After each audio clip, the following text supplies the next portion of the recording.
Hey everybody, welcome to another episode of Life of Barney.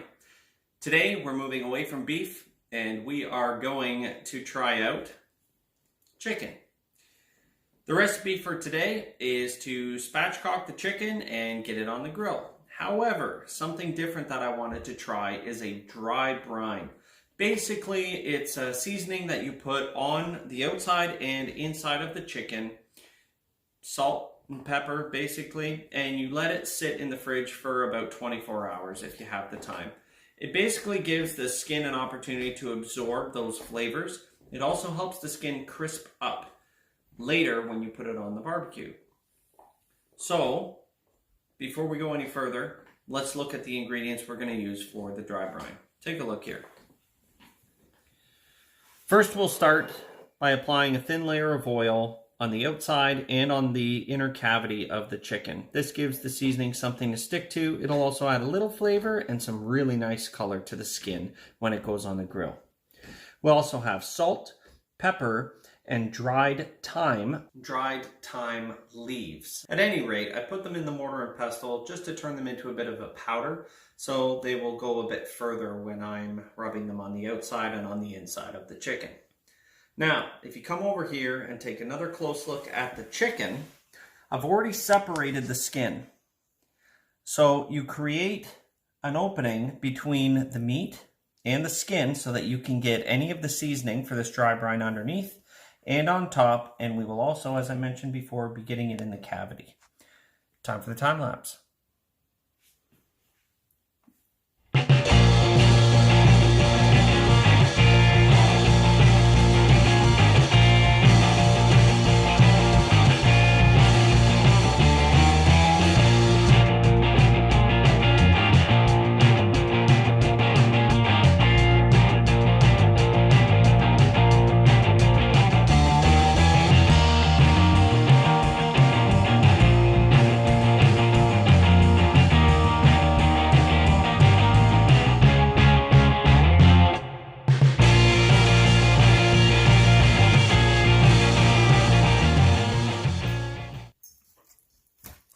Alright folks, that's it. Dry brine's done. It's that simple, and all we have to do now is slide it back in the fridge until we're ready to throw it on the grill at some point tomorrow early afternoon. Sleep well. See you in the... Hey everybody, thanks for tuning back in. It is now not quite 24 hours later. The chicken has been in the dry brine sitting in the fridge. It looks significantly different than when we first put the dry brine on.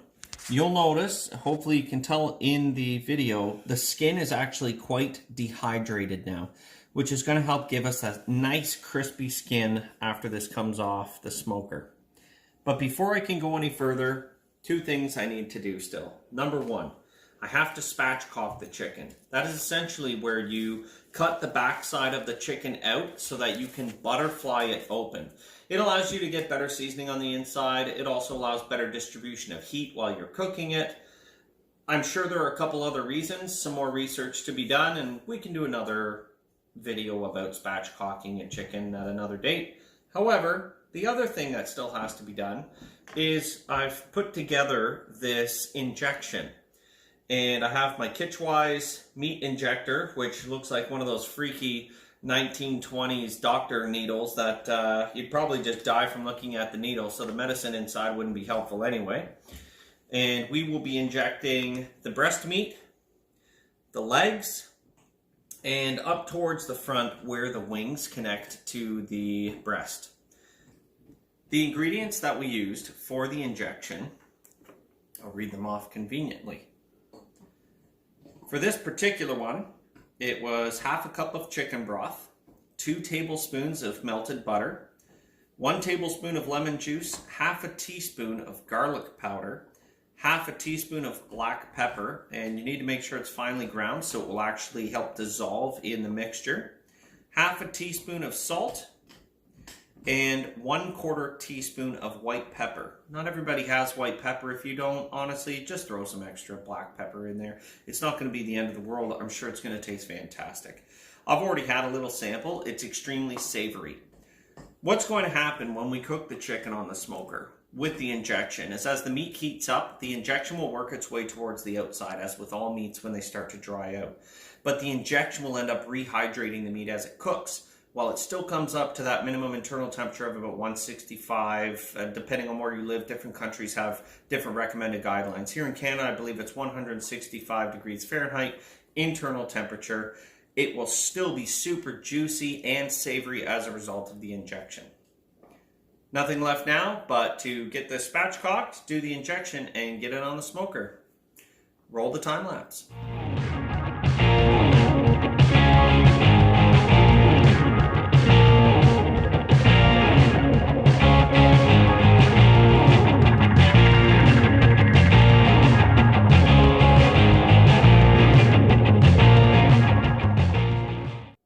Hashtag pro tip. Invest in a good set of kitchen shears. It will save you a lot of grief later. Now that I've said that, let's get the injection done.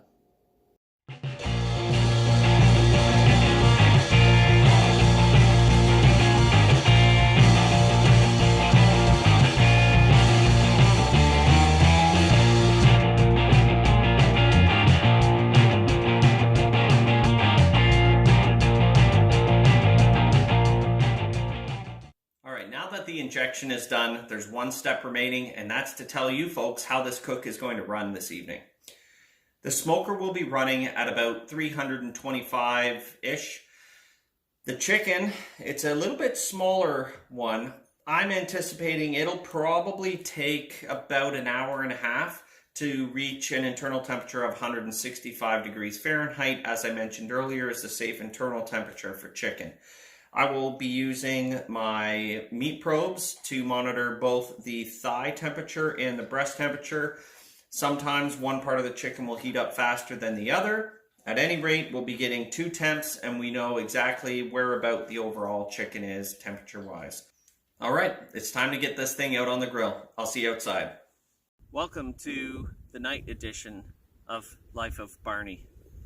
I'm just about to add a few handfuls of cherry wood chips onto the smoker, and then I'm ready to get this chicken on. It's getting a little later in the evening than we wanted to be barbecuing and subsequently eating, so let's just jump into it. Same process as last time. I'll open the side door. I don't want to be taking the barbecue apart at this point. Use that as a little ramp to get the chips in.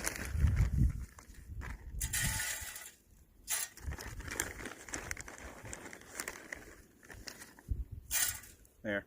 I think I'll just do 2 handfuls this time. Honestly, I don't want too much smoke on the chicken based on some of my research. I've even had people recommend not using any smoke at all.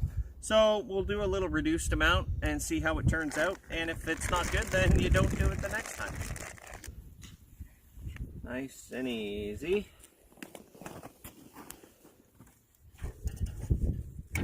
There. Excellent. See you later. I'll get the meat probes put in there in just a minute, but I wanted to make mention of the water pan. For this particular smoke, I've left the water pan empty, wrapped it in tin foil just so it catches any drippings or they don't turn into any flare-ups by any means. But I was reading somewhere that when you're doing chicken, if you want a crispy skin, leave the water pan empty. The additional moisture from a filled water pan, although it helps the smoke stick to whatever meats you're smoking, it can also take away from the ability to get nice crispy skin.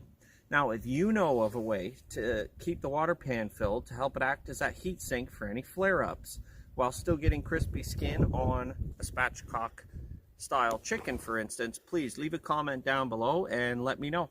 Otherwise, folks, we're going to leave this alone. I'm going to get the meat probes put in.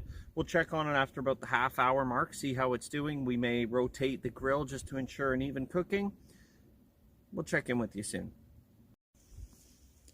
All right, folks, it's time for reviewing. I've been fiddling around with the vents a little bit. It's a bit windy and it's pretty cold here in southwestern Ontario tonight. I had to open almost all 3 vents completely just to get it past 250 degrees.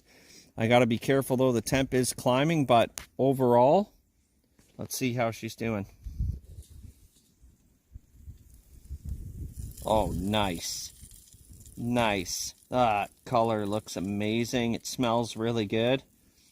All right, folks, I'm going to relid this. I got to get my gloves. We're going to rotate that chicken probably about 180 degrees. And we've got maybe another hour to go before it's done. We'll check in with you soon.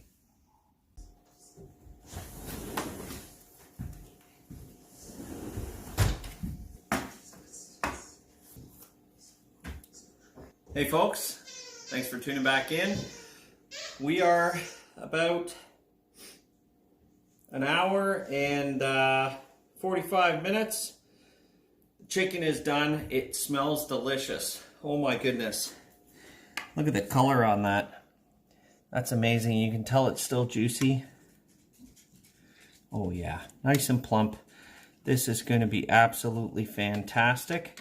And what we're doing is we're going to be cutting off the different pieces of meat, slicing them up. We have a very large salad we're going to be throwing these into, and I can't wait to dig into this.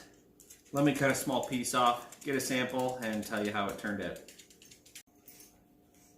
All right, time for the moment of truth. Let's see if I can easily just get this leg to come off. Well, that was easy. Just get just a small sample of breast meat here. Look at just the juices flowing out of this. Absolutely spectacular. Fix a little cookie sheet here. Oh man, look at that. Super juicy. Is it tender? Oh, barely any effort. This thing's falling apart. It smells amazing. Okay, here we go. Moment of truth.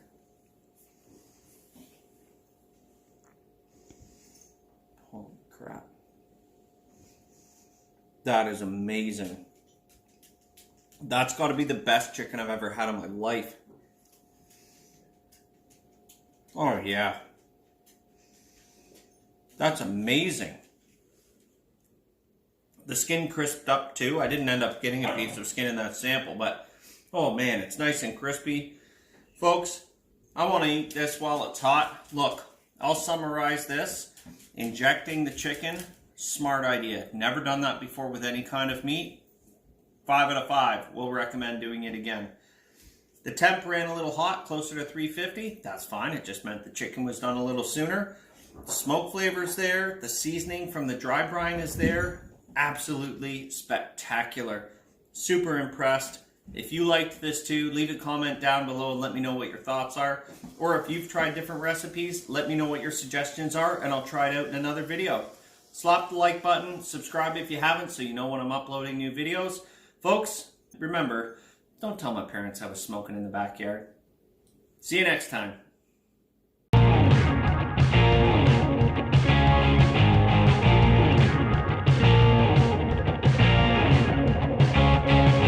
Kingsford blue briquettes as usual. Scout. Hush. The injection is done now. This is going to turn out soup. Scout.